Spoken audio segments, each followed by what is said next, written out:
नारी अगर पति का नाम लेती है तो उसकी आयु तिल भर की क्षीण होती चली जाती है। कितना? तिल भर।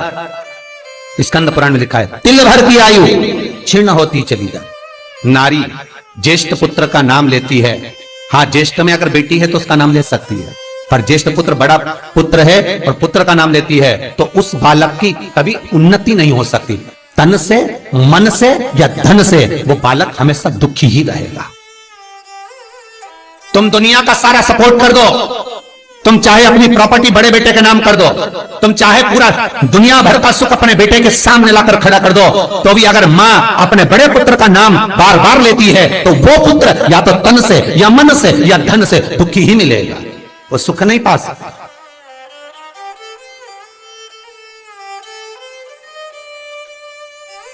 और जिन जिन के घर में बड़ा पुत्र हो और बड़े पुत्र का नाम आप माताएं लेती हो तो उसकी दशा जरूर देख लेना एक बार। हो कथा गलत नहीं कह सकती, स्कंद पुराण कभी गलत नहीं जा सकती।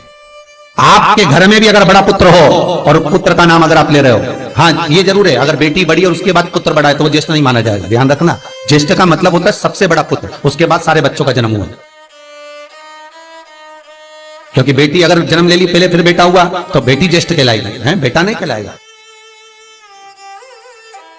अगर पहला ज्येष्ठ पुत्र है तो मां सारी प्रॉपर्टी दे दे, सारा वैभव दे दे, मां सारा दौलत दे दे, मां उसके ऊपर सर्वस्व निछावर कर दे, पर अगर बेटे का नाम माता बार बार लेती है तो उस बेटे की उन्नति तरक्की नहीं हो सकती, उसको जीवन में सुख नहीं मिल सकता, कुछ ना कुछ चीज से वो दुखी रहेगा।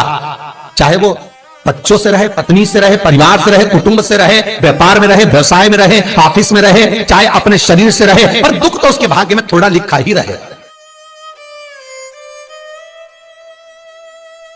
और जो चीज वेद व्यास जी ने वर्णन कर दी महाराज, उसका प्रमाण आप खुद भी अपने घर में देखो कि सही है कि गलत है। जिस जिस घर में बड़ा पुत्र हो और मां उसका नाम बार बार लेती हो, बार बार लेती हो, उस पुत्र की दशा देखिएगा आप। तन, मन और धन तीन तरह से। इसलिए निवेदन करूंगा मेरी माताओं से, आपका प्रेम बहुत है क्योंकि आपका बेटा बड़ा है, आपका पुत्र बड़ा है, आपका बहुत प्रेम है और बेटे का भी माता के प्रति बहुत प्रेम है, पर उस प्रेम में तुम्हारा जो संबोधन है बार बार नाम लेने का, उससे उसको तकलीफ हो सकती है। इसलिए निवेदन है, मेरे कृष्ण का नाम कृष्ण था पर यशोदा कभी कृष्ण नहीं बोली है, कभी नहीं, यशोदा कभी कृष्ण नहीं बोली। कनुआ कहती थी आपके बेटे का नाम कुछ भी आप उसको नाम से मत पुकारो, उसका नाम चेंज कर दो, थोड़ा सा बदल दो, आप उस नाम से उसको पुकारना पड़ा। आप जो भी बोलना चाहे, आपके दिल की बात है, तो आपके पुत्र से आप क्या बोल सकते हो।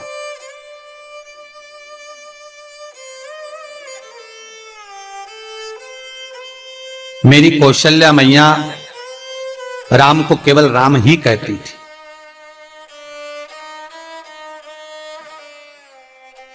केकई राघव कहती थी, सब्सक्राइब करें। सुमित्रा रघु कहती थी, पर कौशल्या नाम नहीं बदलती। और ज्येष्ठ पुत्र थे राम, बड़े थे, बड़े हुए, वन जाना पड़ा, लौट कर आए, धोबी की वार्ता सुनकर सीता का परित्याग करना पड़ा, समय आया लक्ष्मण का त्याग करना पड़ा, और समय आया तो ये शरीर को ही सरयू में छोड़ना पड़ा। कहां से? ताकि आप अपडेटेड रहें। स्कंद पुराण कहती है पति का नाम अगर नारी ले रही है तो तिल तिल भर उसकी उम्र घट रही है। पर ना जाने माताओं को ऐसा क्या है कि वो आज का फैशन हो गया, ए राघव इधर आ, राघव गया। सब्सक्राइब करें हमारा चैनल। नाम लेने में तिल भर की आयु घट गई। ताकि आप अपडेटेड रहें। ज्येष्ठ पुत्र का नाम लेने में उसकी समृद्धि, उसका जो वैभव है, उसका जो सुख है वो घट रहा है।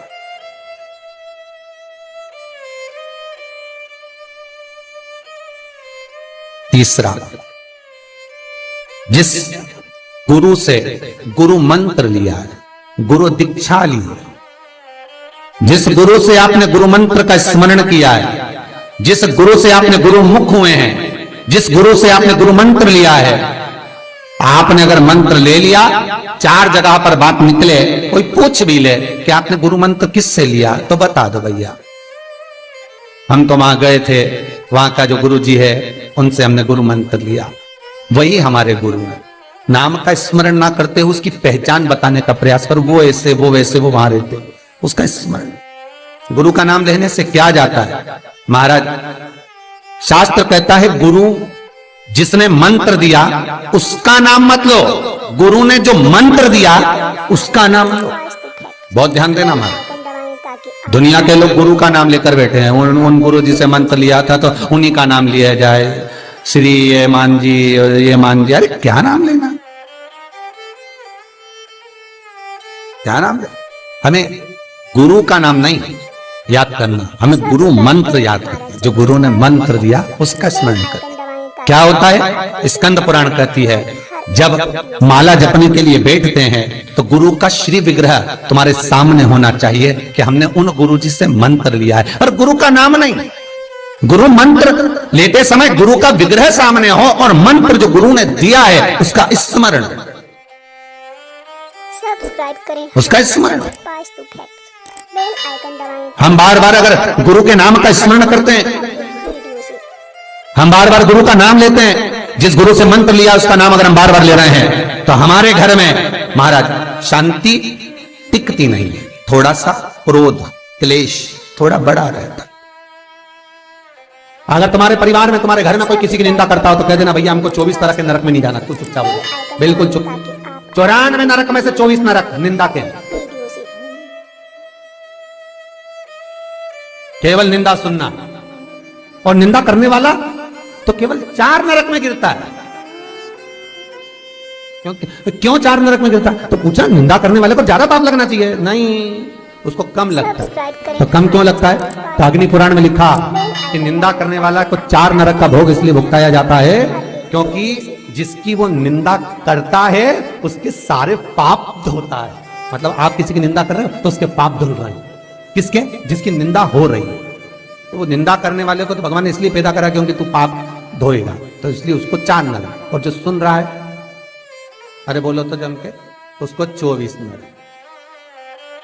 सब्सक्राइब करें हमारा पूरा 100% पाप कर्म तुम्हारे होंगे। ताकि आप अपडेट उसको तो कम ही लगा जिसने करी, वीडियो से और जो सुन रहा है उसको ज्यादा लगा। निवेदन करूंगा जिसकी किडनी गड़बड़ हो गई हो, जिसका लीवर गड़बड़ हो गया हो, जिसको डायलिसिस चल रहा हो और छूट नहीं रहा हो, बैकुंठ चतुर्दशी के दिन बेल आइकन दबाएं ताकि आप नदी के घाट पर, नदी तालाब सरोवर कुआं बावड़ी जो हो उसके तट पर 14 दीप लगाकर, पीपल के पत्ते पर शहद डालकर और उसमें एक काली मिर्ची शंकर जी का नाम डालकर बोलकर उसमें चढ़ा दें। उसी पत्ते की काली मिर्ची थोड़ा सा शहद घाट पर डाल दें और उस पत्ते को घर पर लेकर आ जाए।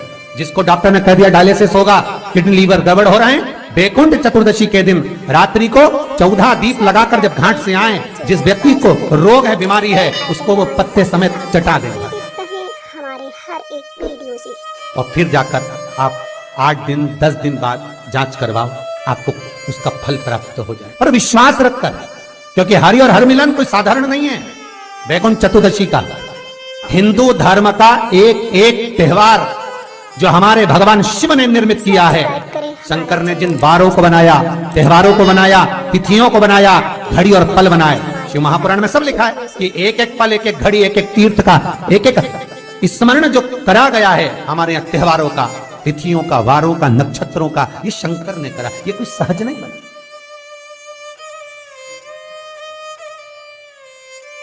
कि सहजता नहीं है।